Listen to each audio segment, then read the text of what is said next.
नमस्कार दोस्तों, मेरा नाम है दयानंद बरनवाल और मैं अपने ध्यान इंग्लिश में आप सभी का स्वागत करने जा रहा हूं। तो चलिए हम लोग पढ़ने वाले हैं 43 नंबर सवाल को, जिसमें PQRS के सवाल को हम सोल्व करने वाले हैं। तो इसको बहुत बेहतरीन ढंग से पढ़ेंगे, सादे से पढ़ेंगे और स्थिरता के साथ पढ़ेंगे। हालांकि ये वीडियो मैं पहले रिकॉर्ड कर चुका हूँ, पूरी 1 घंटा भुगने के बाद मेरे को पता चला कि स्टोरेज खत्म हो गया था लैपटॉप का, जिसके कारण ये वीडियो रिकॉर्ड हो ना पाई। तो मुझे फिर से रिकॉर्ड करना पड़ रहा है। तो हमारी इस न्यू मेहनत के पीछे बस सिर्फ एक और सिर्फ आप एक वजह है। तो सब्सक्राइब करें, शेयर करें, लाइक करें, जो मन आए सो करें, ठीक है। बस कॉपीराइट मत डालें।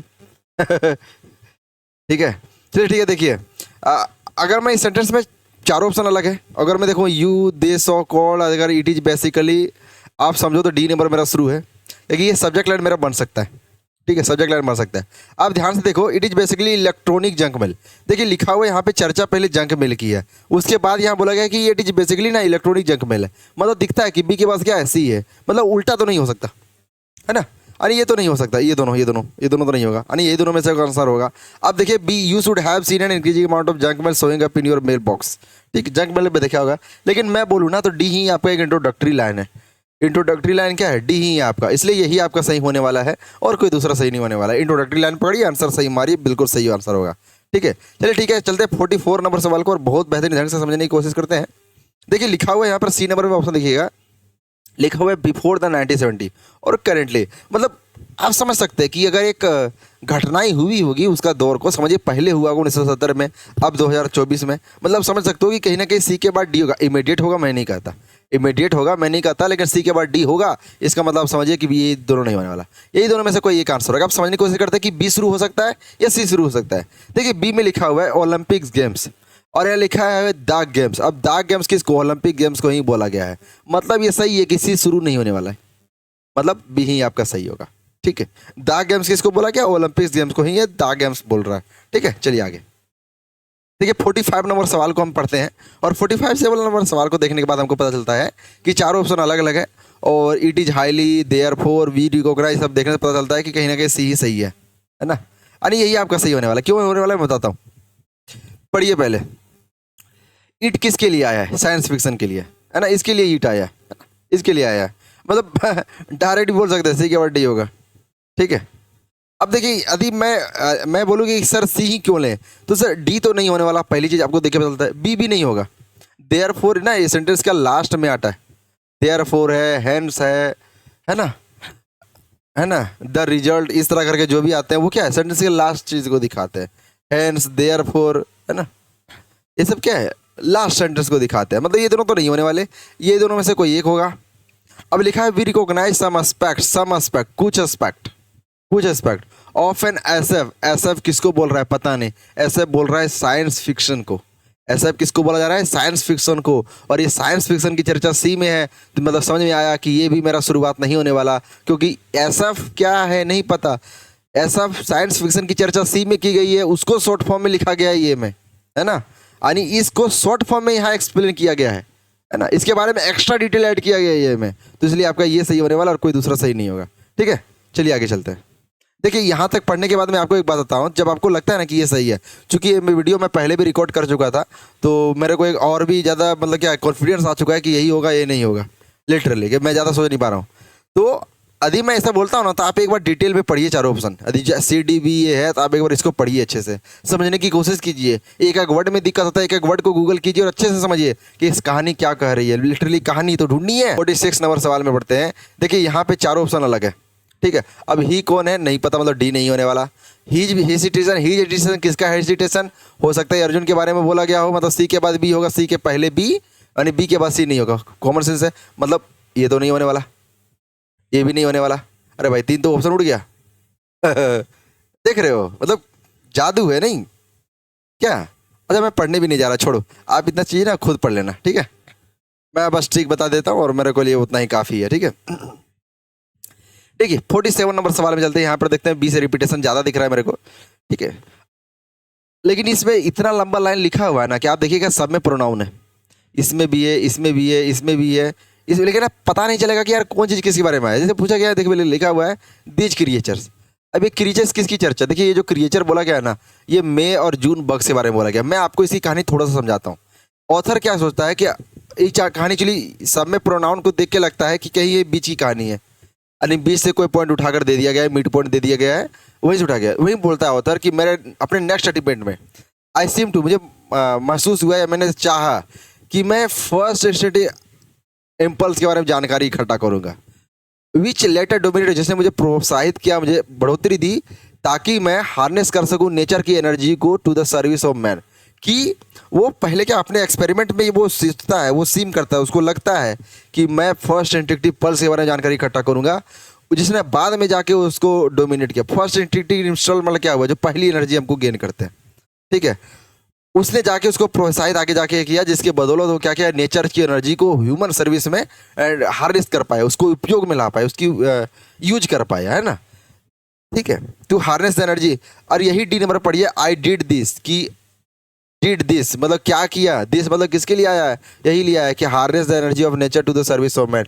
ये जो काम किया ना कि मैंने नेचर की एनर्जी को ह्यूमन सर्विस में लगा दिया, ये जो काम किया, I did this through the medium of May bugs और जून बग्स। देखिए मे बग्स और जून बग्स क्या होते हैं, कीड़े होते हैं जिससे कुछ एनर्जी प्रोड्यूस की जा सकती है, जिससे कुछ की एनर्जी प्रोड्यूस की जा सकती है, ठीक है।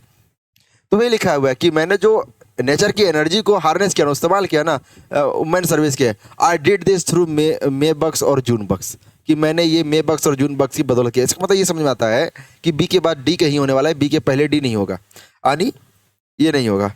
अब कितनी शर्मनाक बात है कि मैं एक ही ऑप्शन ढूंढ पाया हूँ, एक ही ऑप्शन छाट पाया हूँ इससे, ठीक है। अब समझिए यहाँ पे लिखा हुआ है दीज क्रिएचर्स। अब दीज क्रिएचर्स किसके लिए, कहीं नहीं, इसी के लिए आया होगा, मतलब आप समझ सकते हैं कि डी के बाद कहीं सी होने वाला है। अगर आप ए ऑप्शन भी ध्यान देखो ना, तो यहाँ लिखा हुआ I would attach as many as 4 of them. अब देम किसके लिए आया नहीं पता, है ना, देम किसके लिए आया नहीं पता, कि 4 ऑफ देम, मैं 4 उनमें से क्या करूँगा, अटैच करूँगा, क्रॉस पीस करूँगा, ठीक है। अब देम किसके लिए, तो वो भी मे बग्स और जून बग्स के लिए। इसका मतलब ये समझ आता है कि ये नंबर भी, यानी डी के बाद ही तेरा आपका सी नंबर और ये नंबर हो सकता है, उससे पहले नहीं हो सकता, यानी ये भी खत्म, ये भी खत्म, आपके सामने सिर्फ ये नंबर बचता है, यानी बी डी ए सी ही इसका आंसर हो सकता है और दूसरा नहीं हो सकता है, ठीक है। तो आप एक बार गो थ्रू कीजिए, अच्छे से पढ़िए इस चीज को, आपको समझ में आ जाएगा कि कहानी क्या कह रहा है, ठीक है। चलिए नेक्स्ट सवाल चलते हैं।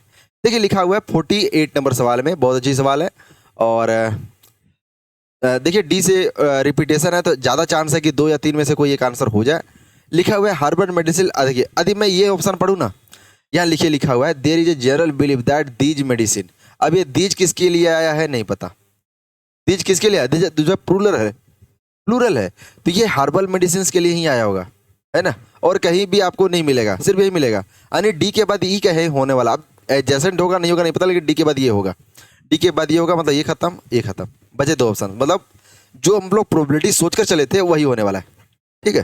तो डी के बाद ये इमीडिएट ये खुद ही दे दिया कि डी के बाद ये होगा, herbal medicine are a new trend this day, there is a general believe that these medicine heal element safely heal करते हैं, है ना, सेफली हील करते हैं। The safe healing is actually that which doesn't have any side effect, कि जो safe healing बारे में बोलेंगे सेफली हील करते हैं, यहाँ सेफली का मतलब क्या हुआ कि इसका कोई साइड इफेक्ट नहीं होता है, मतलब डी के बाद ये और ये के बाद बी कहीं से हमको दिखता है, और ये यहीं पर संभव है और कहीं नहीं। दूसरा अगर मैं सी नंबर पॉइंट की बात करूँ ना, तो पॉजिटिव हीलिंग एक अलग ही लाइन शुरू हो गया, मतलब ये कंक्लूजन लाइन हो सकता है मेरा, क्या है कंक्लूजन पार्ट हो सकता है, समझो, कंक्लूजन पार्ट हो सकता है मेरा, कि पॉजिटिव हीलिंग क्या है कि अनवांटेड इफेक्ट होता है और ड्राइव द ट्रेंड्स, ठीक है। चलिए आगे देखिए 49 नंबर सवाल, बहुत अच्छी सवाल है, और आप देखिए गणेशा को क्या विघ्नहर्ता बोलते हैं, विघ्नहर्ता, और आप पहली बार, आपको बड़े सौभाग्यशाली हैं आप कि आपको पहली बार इंग्लिश की दुनिया में विघ्नहर्ता का इंग्लिश मीनिंग जानने को मिल रहा है, that is destroyer of obstacles, okay, कि आप दुनिया के सबसे लकी इंसान हैं जिसको ये जानने का मौका मिल रहा है कि विघ्नहर्ता को इंग्लिश में क्या कहते हैं, तो डिस्ट्रॉयर ऑफ ऑब्स्टेकल्स, है ना। जिससे देखिए गणेश जी को पूजा जाता है एज ए विजडम और ब्रिलियंस, मतलब उसकी बुद्धिमानी, चतुरता, बुद्धिमानी वगैरह के लिए। आल्सो यहाँ पर लिखा हुआ है also goddess Lakshmi is also worship Diwali for wealth and success, मतलब दिखता है कि जो है ए के बाद कहीं डी होने वाला, अब एडजस्टेंट होगा नहीं होगा नहीं पता, लेकिन ए के बाद डी होगा, इसका मतलब ये होगा ये खत्म, ये खत्म 2 ऑप्शन नहीं होगा। अब देखिए पहला और तीसरा नंबर में अगर मैं जाऊं तो बी से शुरुआत हो सकता है, ये से शुरुआत हो सकता है। अब देखिए बी से शुरुआत क्यों होगा, क्योंकि बी से ही शुरुआत होने वाला है, क्यों, क्योंकि यहाँ पर गॉडेस लक्ष्मी और गॉडेस दोनों को ऑन दिवाली ओकेजन पे लॉन्च किया गया है, मतलब सजाया गया है, समझे। पीपल क्या करते हैं, दिवाली के मौके पे लक्ष्मी माता को और गणेश भगवान दोनों को सजाते हैं, लॉर्ड गणेश जिनको डिस्ट्रॉयर ऑफ ऑब्स्टेकल कहा जाता है उसको पूजा जाता है एज ए विजडम, और जो लक्ष्मी होती है उनको पूजा जाता है दिवाली पे वेल्थ एंड सक्सेस। ठीक है, और ये जो ये है ना, ये इंडिपेंडेंट लाइन दिखता है, इंडिपेंडेंट लाइन दिखता है, इसका मतलब बोल सकते हैं कि ये जो है कंक्लूजन पार्ट होगा। ये क्या है? कंक्लूजन पार्ट होगा, समझो।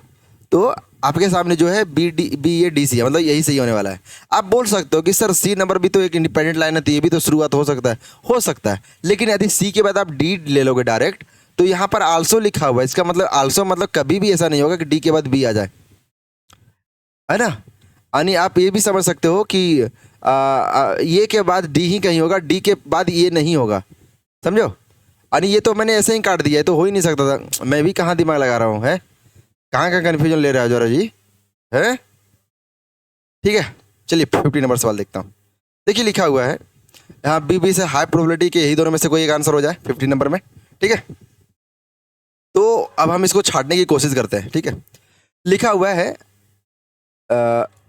The bamboo is a variety of grass with A woody many jointed stem. देखिए दा बम्बू यहाँ लिखा हुआ है, तो आपके मन में आएगा कि कहीं ना कहीं बम्बू की चर्चा हुई होगी, लेकिन देखिए सी ऑप्शन में कहीं भी बम्बू नहीं लिखा हुआ है। ठीक है, इसका मतलब ये होगा। अब बी ऑप्शन में देखिए द स्टेम, अब किसका स्टेम सवाल बनता है ना, किसका स्टेम? इट्स ए होलो द्वारा नेट या नेटवर्क ऑफ राइजोम, या नेटवर्क ऑफ राइजोम, पर यहाँ लिखा हुआ है दिस नेटवर्क ऑफ राइजोम, मतलब दिखता है कि बी के बाद सी कहीं होगा, उससे पहले तो नहीं होने वाला।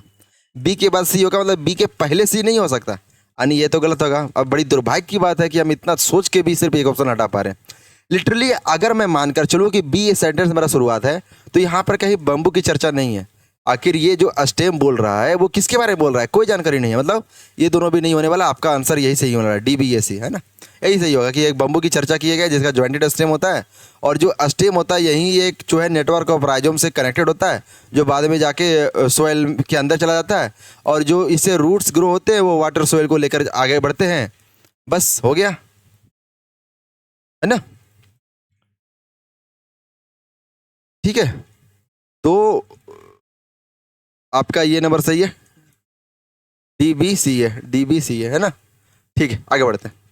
चलिए ठीक, देखिए 51 नंबर सवाल में चलते हैं, और ये बहुत ही डेंजर सवाल है, मुश्किल भरा सवाल है, समझने के लिए है और दिक्कत वाला सवाल है।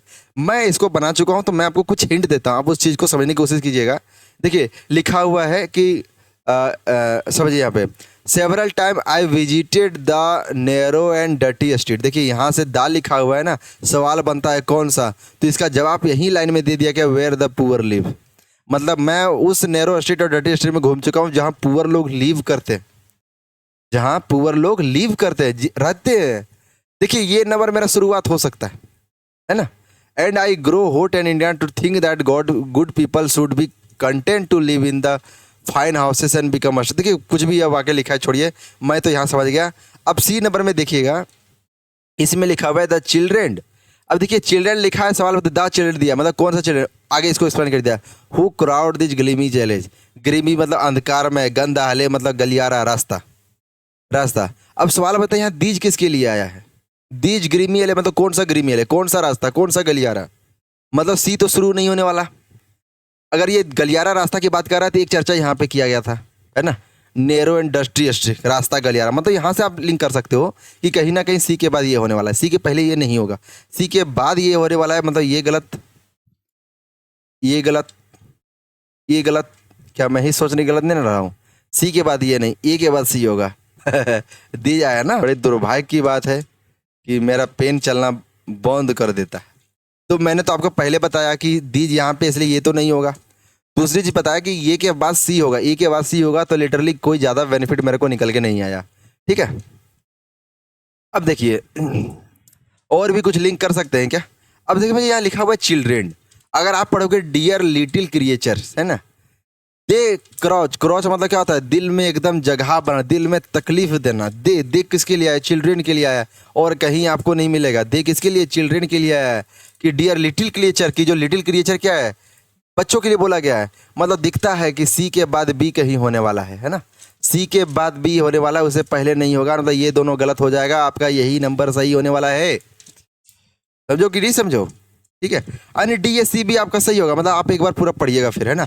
In the country one seize only nature fair work, मतलब जिस कंट्री में, कोई कंट्री की बात करेगा कि वहाँ पर लोग क्या होते हैं कि सिर्फ अच्छी चीज़ों को देखते हैं और एक की आत्मा सैडेंट चीज़ों को देखनी नहीं चाहती। कि मैं इंडस्ट्री में विजिट किया हूँ जहाँ पुअर लोग रहते हैं, ठीक है। The children who crowd this गली में लगे, जो बच्चे होते हैं वो हाफ क्लेड होते हैं, गलियाँ अंडर फेड होते हैं, मतलब पेट भर नहीं खाए होते हैं। Shrink away from your out straight hand as from a blow, आपसे इतने दूर चले जाता है जैसे किसी हवा ने उसको उड़ा कर ले गया हो। Dear little creature they crouch in my heart, वो लोग मुझे तकलीफ देते हैं, मेरे हाथ में सिकोड़ कर जंग कर बैठे हैं, मुझे तकलीफ देते हैं। ये लिखा हुआ है पूरा, है ना। लास्ट क्वेश्चन इस वीडियो का, और तन मन धन से पढ़ेंगे। देखिए लिखा हुआ यहाँ पर एक वर्ड आपको मिलेगा आल्सो, एक वर्ड मिलेगा डू, रिपीटेशन मिलेगा डी में। हाई चांस है कि एक और चार में से कोई एक आंसर हो सकता है। देखिए लिखा हुआ है कंपनीज डू, कंपनी भी इंपॉर्टेंट रोल प्ले करती है। इसका मतलब हुआ कंपनी से पहले कोई और चीज़ की चर्चा किया होगा जो एक महत्वपूर्ण काम कर रहा होगा, और उसके बाद बोला गया होगा कंपनी भी जो है ना एक इंपॉर्टेंट रोल प्ले करती है। एंड आल्सो दे किसके लिए, कंपनी के लिए आया है कि they contribute to the development of social environmental solution for the planet's future. मतलब दिखता है कि बी आपका शुरुआत नहीं होगा और बी के बाद ए कहीं होगा, दो लाइन चीज़ मिलती है। बी शुरुआत नहीं होगा तो ये गलत है, बी के बाद ए कहीं होगा मतलब ये भी गलत है और ये भी गलत है। मतलब आपका सामने सिर्फ ये नंबर सही होने वाला है और कोई भी सही नहीं होगा। आप समझिए यदि बी शुरू नहीं होने वाला है तो ये भी शुरू नहीं होगा, सी भी शुरू नहीं होगा, डी ही शुरू होने वाला है।